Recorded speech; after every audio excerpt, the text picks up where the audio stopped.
FM News Talk 97.1. On Demand Audio. That brings me to our next guest, Kurt Bahr. He's a representative for the state of Missouri. He's down in Jeff City fighting the fight and doing that hard work for us on behalf of Missouri taxpayers and voters. And it's such a pleasure to welcome to the program. Hey, Kurt, thanks for coming on tonight. Hey, Stacy, thank you so much for having me. Hey, thanks. Oh, so listen, this is like a ton of information. And I actually went through and read the ballot measures, the 2016 ballot measures at sos.mo.gov. And I came up with, well, the ones that are listed here. Let's first get it out of the way. Are there two of them that have to do with a cigarette tax? There are. Yeah, actually, one was created by big tobacco and one was created by small tobacco. Okay. So it's Amendment 3, cigarette tax, and then Prop A is also a cigarette tax. So which way do you feel like we conservatives should be going on those two, and why? Well, I am strongly against Prop 3, and then, the Amendment A, I'll let people make up their own minds on. So Prop 3 is the one that was created by big tobacco. I actually helped kill the bill in the House to get this on the ballot through the legislature, so they went through the initial petition route. But what they are trying to do is all other 49 states, large tobacco has what's called this master settlement agreement, where they have to pay a fee for being bad actors back in the 90s and adding nicotine in cigarettes, not telling anybody about it. Well, since then, small cigarette companies have come into the market and have gotten a small little sliver of market share. Well, in Missouri, that group of small tobacco guys actually have a larger percentage because they're not forced to pay into this fee that R.J. Reynolds has to fund because of their bad acting.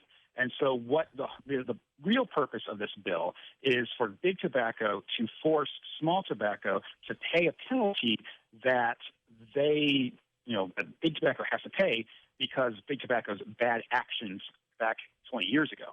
Oh, whereas wow. These companies didn't even exist. And so that is the real reason for Prop 3.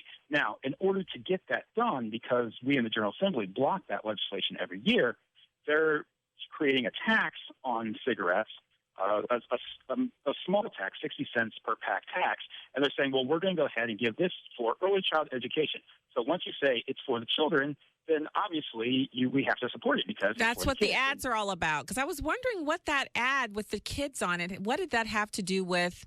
Wow, so you just sewed that all together. Wow. Okay. So the 60 cents per pack will go to a separate fund that is outside of the appropriations process.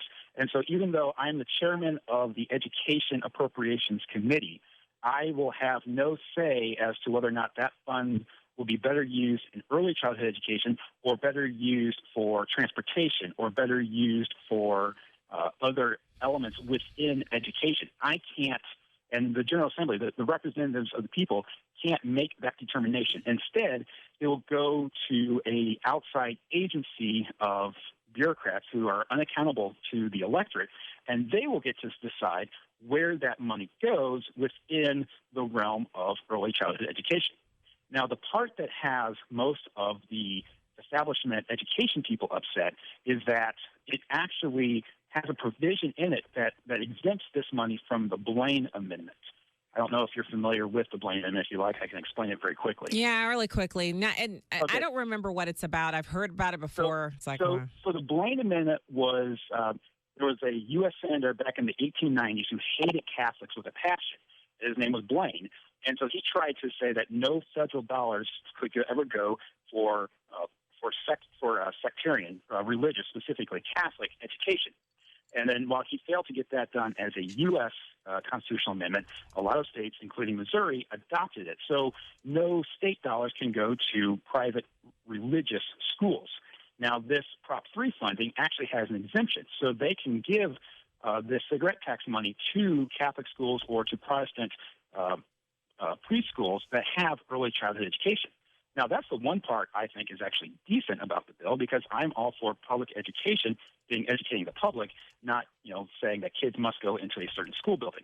But that's the part that has the teachers and the administrators and everybody else all up in arms because they're saying, well, you're going to allow tax dollars to go and fund early childhood education, and it won't necessarily all go to the public school system. So that's why that group opposes Amendment 3. I oppose it because primarily it's big tobacco trying to punish their competitors who did not act badly, aside from the fact that everybody's selling a product that will give you lung cancer eventually.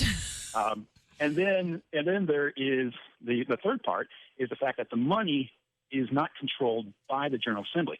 So the people's representatives can't control and have oversight over how that money is being spent.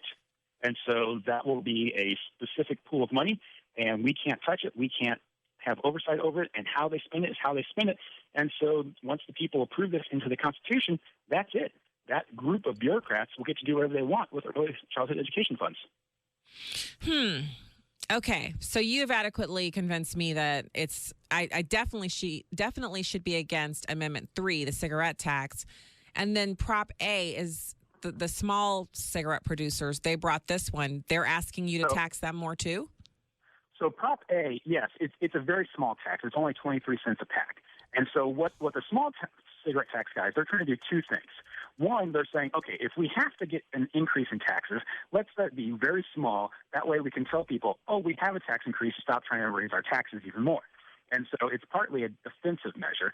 And it's also in part that because they weren't able to stop big cigarette companies from doing Amendment 3, they are trying to confuse the voters with this Prop A, with the second tax increase, and they're hoping that there will be enough confusion that voters will either vote against both or vote for one or the other, and that neither will really get passed. And so Prop A goes to roads. And so they're saying, well, we're going to raise taxes 23 cents a pack, and then we'll use that money for roads. So if you want, a tax increase for roads, then vote for it. But I don't want any tax increases. See, this is my thing. So this is where conservatives get it all wrong. What we do is we say we're for limited government, lower taxes, more individual liberty, and then the first opportunity we get to implement a sin tax, like on tanning beds or cigarettes or anything, alcohol, anything we can think of that we feel is not okay. Because I don't think tanning beds are the smartest choice, but I also don't think we should outlaw them or tax the crap out of them because they're small businesses, and there are people out there who want to tan.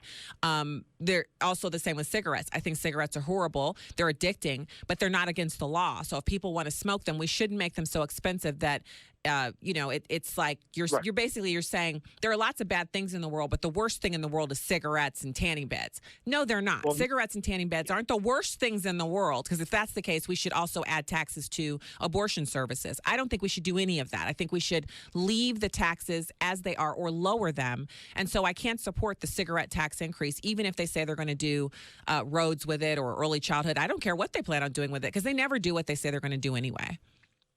So neither of these pieces of legislation actually came through the General Assembly. Both of these are through initiative petition, as well as a couple other ballot measures. Wait.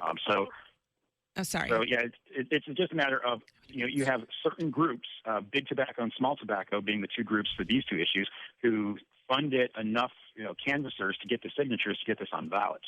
And so this really is, special interest groups putting something out to the voters. Okay.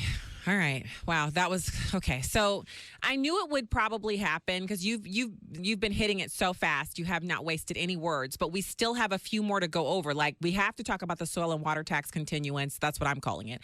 The campaign limits and the start of a new sales tax on everything that doesn't currently have a sales tax. We obviously know, at least for me in my house, Amendment 6 is a yes, the voter ID. So can you hold over into the next segment and we can finish talking about these? Absolutely. Oh, great. Thanks so much, Kurt. Okay, so I'm going to put you on hold, and I'm going to ask all of you in the listener world to stay right where you are. We'll be right back. Stacy on the Right. So let's get back to Representative Bahr. He has been so great. Thank you, Kurt, for coming on tonight and talking to us about these issues. It's so nice to have someone who's actually in Jeff City explain this stuff out. Oh, it's good to be able to let the voters know what they're going to be voting on and let them make the decision after they have all the facts. Yeah.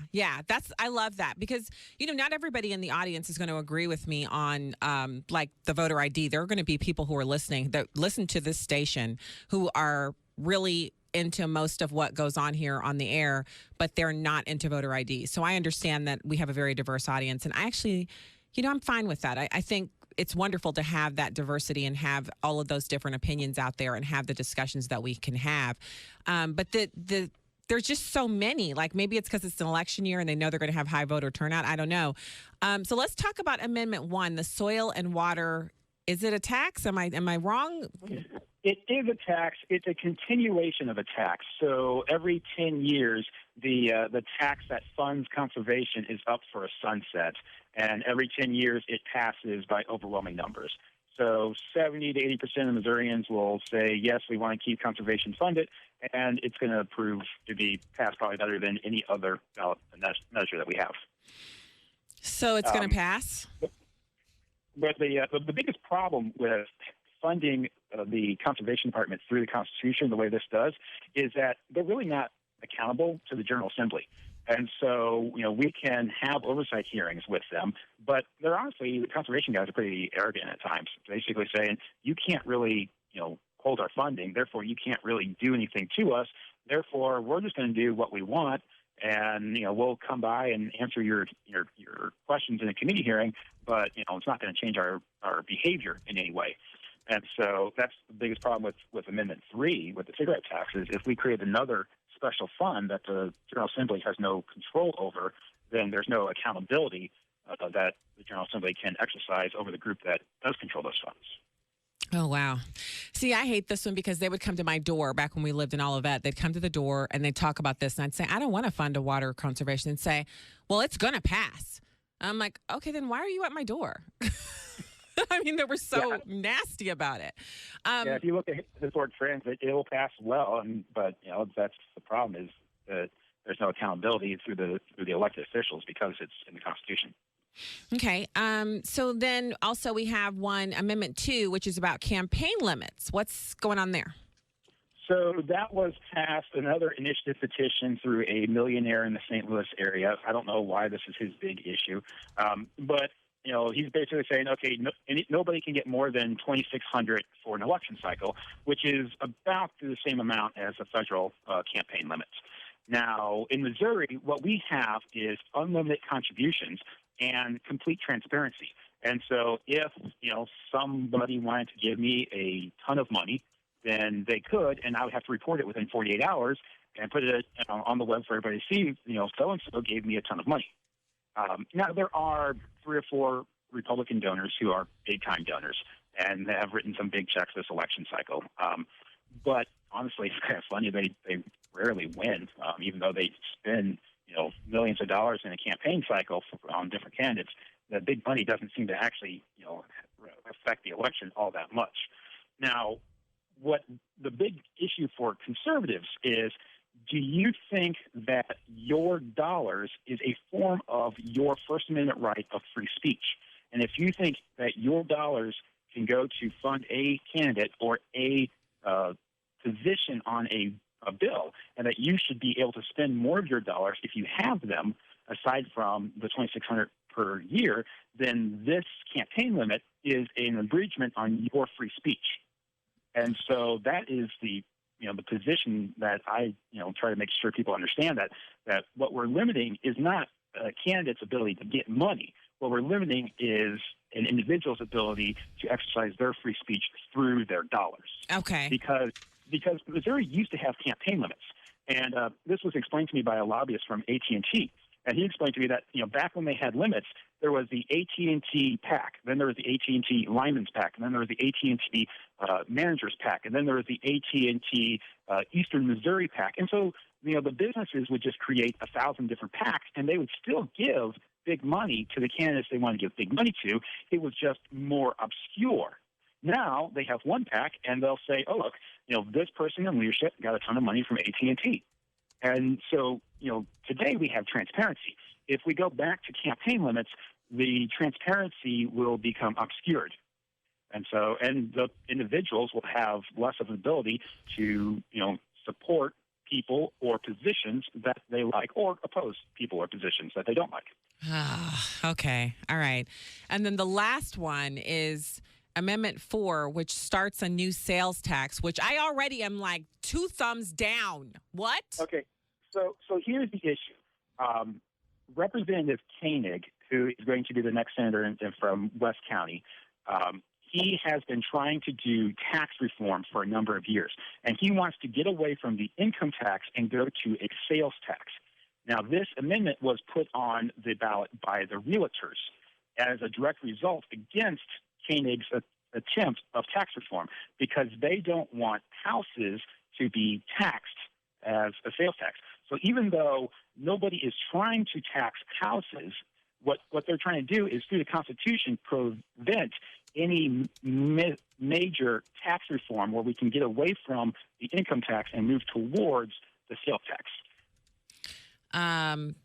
Okay. I'm still against it. Am I right or no? Well, Missouri, as long as we're controlled by a Republican General Assembly, we're not going to just raise sales taxes. But what this does is this prevents us from getting rid of your income tax and switching to a sales tax, a user tax on goods. But the user tax is actually better for the economy. What's that? The user tax is better for the economy. It is. And it gives you the actual ability to own your home. Have better GDP have sales taxes as opposed to income taxes. The states that have, recently or within the last decade or so switched from an income tax to a sales tax have seen the best growth. And so if this amendment passes, we won't be able to switch from an income tax to a sales tax. Okay. Wow. So if you want tax reform, you have to vote against the bill. So no on Amendment 4, because I do want tax reform. I really do. This will prevent tax reform. So now, it will also prevent us from ever doing real school choice where your tax dollars follow the child, won't it? I don't know. Because that's a part of tax reform. Necessarily the case.